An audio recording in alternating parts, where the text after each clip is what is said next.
어제 제가 영상에서 차트 매매하는 구간에 대해서 영상을 올렸는데 우리 배원님하고 정상님이 살짝 다르게 오해하시는 부분이 있는 것 같은데, 기법, 어떤 기법이라든지 보조지표 뭐 이런 영상을 만들면 수십 개도 만들 수 있겠죠. 근데 그런 것들이 실전에서는 현실적으로 그렇게 도움이 안 돼요. 어젯밤에 미증시를 밤새 보고 나서 어떡할 건데? 라고 물어보면 할 수 있는 게 없어요. 경제 전문가들이 하는 이야기도 마찬가지죠. 들었어. 그 다음 어떡할 건데? 그 사람들이 주가를 끌어올릴 돈이 없어요. 그게 팩트예요. 차트 분석을 한다고 해서 주가를 내가 올릴 수 있는 게 아니에요. 내 손실을 제한할 수 있는 관점으로 종목을 보고 그런 관점으로 주식을 하는 거죠. 주가가 폭등하는 구간, 세력들이 차익 실현을 하면서 주가를 올리는 거예요. 그냥 다 팔고 자 이제 끝났어 가 이런 게 아니거든요. 어쨌든 차익 실현하는 구간이 분명히 존재합니다. 근데 그런 구간에서만 매매를 하는 게 아니고 여기에서는 여기에 맞는 매매, 또 새로운 매집 구간이 발생하고 증시 상황에 따라서 주가가 시장 참여자들이 어떤 이 종목에 대해서 바라보는 관점으로 나타나는 게 주가잖아요. 그러니까 그때는 또 거기에 맞는 방법을 써야 된다는 거죠. 똑같은 방식으로 여기나 여기나 똑같은 방식으로 못하는 건 아니에요. 여기서 해도 돼요. 여기서 차트 매매를 해도 돼요. 근데 실제로 해보면은 손절이 자주 나가요. 그리고 수익이 적어요. 그러니까 손실은 제한하고 수익은 늘려야 되는데 이런 구간에서는 그게 안 먹혀요. 손실은 길어지고 수익은 제한되는 그런 구조가 만들어져요. 올라갈 생각이 없으니까 수익은 제한되죠. 어디까지 조정이 들어올지 알 수가 없어요. 그러니까 수익은 손실은 늘어나죠. 손익비가 안 맞는 매매 방식이라는 거예요. 여기와 여기를 똑같이 하면 그런 현상이 생긴다는 거죠. 다양한 의견과 다양한 방식이 있어요. 그런데 그거를 이렇게 통으로 똑같이 적용하면, 예를 들면 손실도 손절매도 마찬가지예요. 누군가는 금액으로 손절을 해요. 어떤 금액이 깨지면 손절해라. 이렇게 하시는 분도 있죠. 누군가는 퍼센테이지로 손절을 합니다. 누군가는 시장 관점으로 손절을 해요. 어떻게 보면은 이 시장 관점으로 하는 것은 굉장히 어려운 거고, 금액으로 손절하는 게 맞냐, 퍼센테이지가 맞느냐, 이거는 정답이 없어요. 그런데 자, 예를 들면 지지와 저항, 가격이 형성된 구간에서는 금액이 맞죠. 이게 정확하죠. 그런데 매집 과정, 새로운 어떤 주가를 관리하는 세력들의 영역에서는 금액으로 손절을 하면은, 쉽게 말하면 50대 50이 5대 5의 확률이 아니고 2대 8의 확률 정도, 내가 손해볼 확률이 더 높다는 얘기죠. 그러니까 이럴 때는 어디까지 조정을 줄지 알 수가 없기 때문에 퍼센테이지로 잡는 거고, 그러니까 퍼센테이지나 시장 관점은 이럴 때 쓰는 거고, 여기에서는 금액으로 잡는 것이 유리하다라는 거죠. 확률적으로. 어차피 지지가 깨졌어요. 손절이죠. 그런데 여기는 지지 자체가 없는데, 지지 라인이 깨졌다고 손절한다는 것은 이게 없는데 어떻게 손절하냐 이거죠. 그러니까 이거는 퍼센테이지로 손절이 들어가야 되는 거고, 정답이 없어요. 근데 누군가는 이 작은 파동 안에서 그렇게 잡는 사람이 있고, 누군가는 전체 큰 일봉상에서 큰 파동으로 잡는 사람이 있죠. 그러니까 어떤 때는 금액이 맞고 어떤 때는 퍼센테이지가 맞고 이런 현상이 생기는 거고, 이거를 딱 명확하게 구분지어서 정답을 찾으려고 하면 없죠, 정답이. 실제로 여기서 손절을 해보면요, 스탑로스를 걸어놔도 딱 요런 데서 스탑로스 나가요. 딱 내 것만 체결하고 가죠. 그 CCTV 이론이라고 하죠. 내 거를 보고 있다. 이 녀석들이 내가 여기다 스탑로스를 걸어 놓으면은 그 물량 체크를 해가지고 내 것만 딱 체결하고 가져간다. 이런 얘기. 그러면 나중에 어떤 식으로 분석을 하냐면, 만약에 이 차트를 보고서 분석을 하면 여기 이렇게 돌아가요. 여기에서 이 캔들로 기준을 삼아요. 이렇게. 예를 들면 이 캔들, 이 돌파 캔들을 기준으로 해서 여기가 지지다라고 해석을 해요. 제가 얘기하고 싶은 거는 이거예요. 이 해석이 잘못됐다는 얘기죠. 애초에 이거는 존재하지 않는다고요. 올라갈 때는 존재했지만 지금 이 과정에서는 얘가 의미가 없다고요. 그런데 차트 공부를 하다 보면 굳이 이거를 짜맞추기를 하려고 여기와 여기를 똑같은 식으로 해석을 하려고 하니 짜맞추기 식으로 얘네들을 끌어와서 이쪽으로 끌어와서 여기에서 대입을 시킨다고요. 그런데 맞는 날도 있고 안 맞는 날도 있고 그래요. 그러니까 맞고 안 맞고 문제가 아니고 기준은 명확해야 돼요. 근데 기준이 뒤죽박죽이야. 어떨 때는 이 밑에가 기준이 돼요. 어떤 때는 여기가 기준이 되고 어떤 때는 여기가 기준이 되고.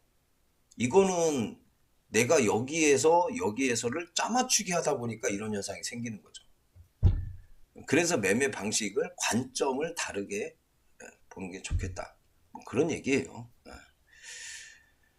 자, 예를 들면 이제 일봉 한번 예시를 들어볼게요. 일봉에서도 삼성전자 실제로 우리가 그 수익이 많이 나는 구간은 주가가 폭등하는 구간이에요. 근데 여기에서는 세력들이 뭐 팔고 다시 걔네들이 사고 또 다시 팔고 또 중간에 사고 팔고 이런 거잖아요. 얘네들도 여기에서는 차익 실현을 하는 구간이에요. 실제로는 차익 실현을 하면서 뭐 이렇게 하는 거잖아요. 그런데 이런 데서는 매매를 이제 가격이 높으니까 안 하죠. 그리고 지금 대부분의 주변에서도 그런 얘기 많이 해요. 내려오면 사겠다. 내려오면 사겠다. 그러면 명확하게 한번 생각을 해봐요. 내려오면 사겠다? 그럼 내려왔을 때 내가 샀어. 그러면 주가가 올라요?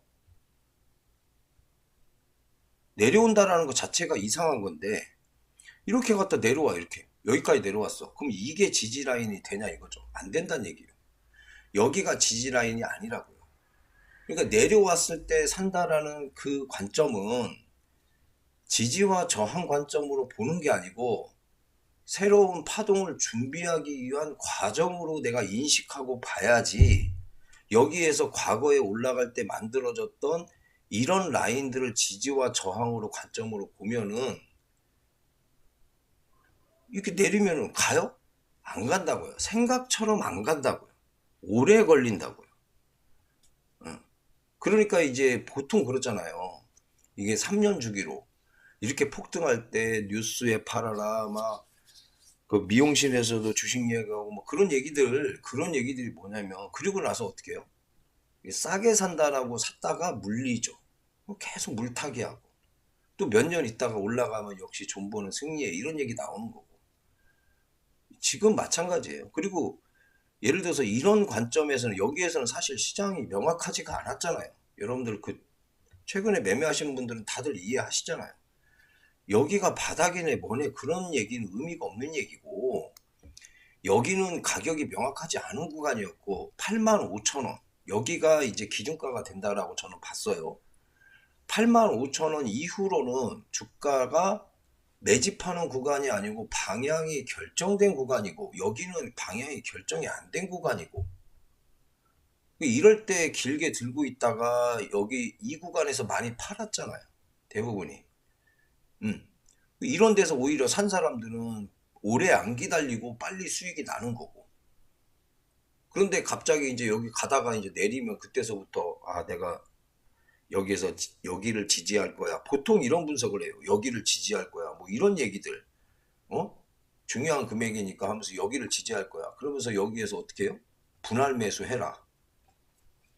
이런 해석이 실전 매매를 하고 내 돈을 들어가고 할 때는 현실성이 없다는 얘기예요. 자꾸 물리죠. 이런 데서 매매하셨던 분들은 또 그런 얘기를 하겠죠. 이게 어떤 주가를 관리하는 구간에서 매매하셨던 분들은 주식은 이렇게 하는 거다. 시간을 들여서 차분히 모아가는 매매를 하는 거다라고 얘기하는 거고, 이런 데서 하셨던 분들은 아니다. 추세가 넘어가고 나서 주가가 본격적으로 상승기에 들어가는 게 좋다라고 얘기하는 거고. 그런데 이 영역에 대해서 이게 맞다라고 얘기하시는 분들 결국에는 이게 안 나오면 들고 있으면 뭐해요? 아니 싸게 샀으면 뭐 할 거야? 올라가질 않는데. 그러면 이 구간이 나왔기 때문에 이게 성립이 되는 거예요. 근데 얘는 맞고 얘는 틀리고 이런 식으로 하는 얘기도 좀 그렇죠. 결국에는 이런 파동, 팔아먹는 구간에서 이런 게 나왔기 때문에 이 사람들이 성공적으로 수익을 낸 거지. 이게 없이 이게 안 나온다는 얘기죠. 내 종목을 팔려고 할 때 사줄 사람이 있었으니까 이게 나온 거예요. 그러니까 여기서 하는 사람들은 잘한 거고 여기서 하는 사람들은 못한 거고. 아니죠. 그런 건 아니라고 봐요. 오히려 이럴 때 추세를 타고 바람을 타고 달리는 말에 올라탄 사람들이 돈을 더 빨리 더 많이 벌어요. 근데 문제는 뭐예요? 달리는 말에 올라탔는데 그 추세가 꺾였는데도 여기서 또 올라타 있으니까 문제가 생기는 거지. 이때는 관점을 다르게 해야 된다고요. 여기에서 달리는 말에 올라타서 잘 수익이 냈으면 추세가 꺾일 때는 이 관점은 버리고 새로운 관점으로 차분하게 지켜보면서 그걸 해야지. 여기서 벌었던 거 다 뱉어내잖아요, 결국에는. 그러니까 그런 관점이 필요하다. 그런 얘기입니다. 이게 책을 더 많이 읽고 설명을 잘 해야 되는데 그래요. 그 정도로 말씀을 드리고요. 그 구독자님께서 언급을 주셨던 종목들도 같이 한번 볼게요. 에이오 브랜즈, 의류, 패션 이쪽 섹터도 흐름이 전반적으로 보니까 영업무역이라든지 JS 그룹 괜찮습니다. 흐름이 괜찮아요. 그래서 이 종목도 같이 보면 좋을 것 같고요.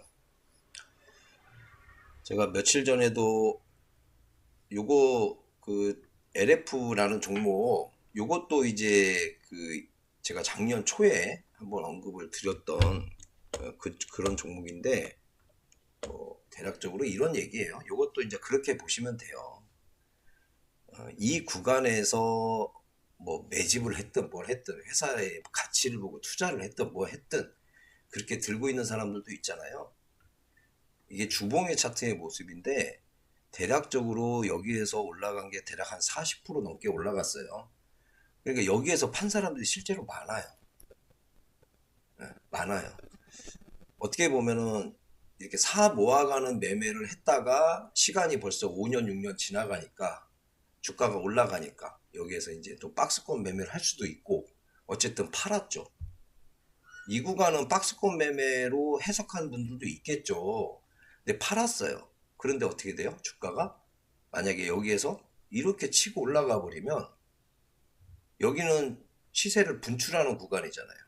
5년, 6년 들고 있다가 40% 먹은 사람하고 이제 시세 분출 구간인가 하고 들어가서 차트 매매로 여기에서 100%, 200% 먹는 사람하고 그런 차이가 발생할 수도 있어요.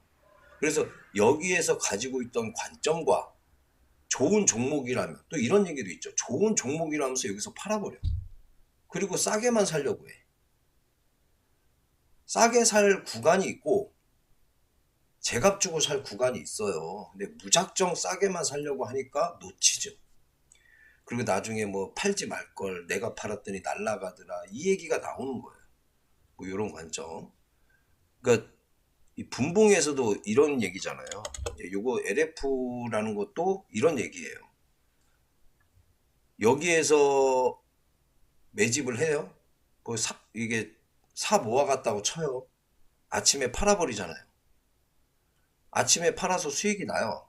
한 4%, 5% 수익이 나. 그 정도도 만족하지. 그런데 더 가. 이때 또 약간 고민이 되시는 분들이 있을 거예요. 저도 예전에 이런 게 고민이 많았어요.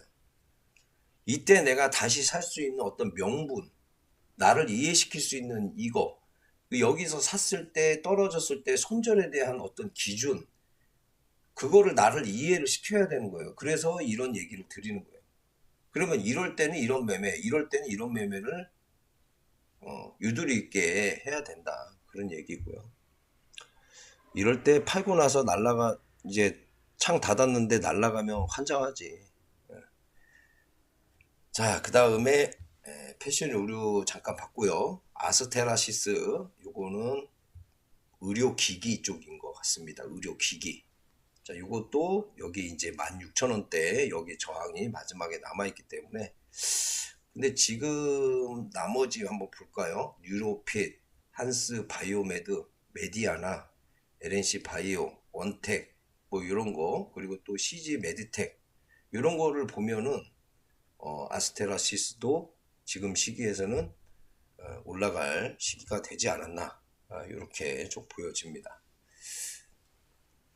한 종목만 더 볼게요. 이거는 뭐 그 코스닥이니까 또 코스닥의 과거에 또 영광을 또 누렸던 그 종목이죠. 제가 말씀드리고 싶은 포인트는 이런 거예요. 함부로 이런 데를 바닥이라고 칭하지 말라고요. 가끔 그런 영상도 봐요. 저도 추천 영상을 떠서 보는데 좀 안타까워요. 그런 표현을 이게 바닥이다라고 표현을 하려면은 본인이 주가를 올릴 돈이 있을 때 하는 소리예요. 그럼 바닥이라고 얘기할 거면 주가 좀 올려봐. 그럼 못 올려요. 현실은. 추측만으로 예측만으로 그냥 눈에 보이는 누가 봐도 그냥 이렇게 가고 있는 애를 여기다 바닥이다라고 얘기를 해버리면 1년, 2년, 3년, 4년, 5년, 6년 그럴 거면은 차트 공부를 왜 합니까? 주식 공부를 뭐 하려고? 응? 기업 분석을 뭐 하려고? 대충 사서 뭐 저기 무인도 갔다 오는 게 훨씬 이득이에요. 이런 종목들은 지금 현재는 뭐예요? 진행 중에 있는 거죠. 그러면 지금 최근에 여기 이 밑에를 깰 수 있어요. 깰 수 있다고요. 그런 얘기예요. 만약에 차트 매매로 했다면 누군가는 여기에서 손절을 했을 거예요. 그리고 누군가는 그런 얘기 했겠죠. 손절했더니 날라가더라. 그러면 여기가 손절, 여기가 손절, 여기가 손절, 여기가 손절. 3번 나갔어요. 손절이. 그럼 여기에서 다시 들어갔을 때 또 손절이 나갈 수 있다는 얘기예요. 차트 매매로 지지와 저항으로 해버리면. 그럼 예를 들어서 보세요. 여기서 뭐 예를 들어서 뭐 한 3% 나갔다고 쳐요. 3번 나가면 10% 나갔어요. 그럼 20% 먹어야 돼요. 손익비가 맞아야 되니까. 10% 손절하고 10% 먹으면 똔똔이잖아요. 그럴 거면 예금, 그 은행에다 예금하는 게 낫지. 그럼 20%를 먹어야 되는데 여기 저항을 어떻게 할 건데? 이런 거죠. 그러니까 이런 종목을 볼 때도 이렇게 바닥으로 이게 어쨌든 이렇게 옆으로 이렇게 쭉 횡보하는 종목을 보면은 기본적으로 얘는 지금 주방장이 아직 출근 전이구나. 요리를 하고 있겠구나. 이렇게 생각하고서 보시면은 주가의 흐름이 더 쉽게 이해가 됩니다.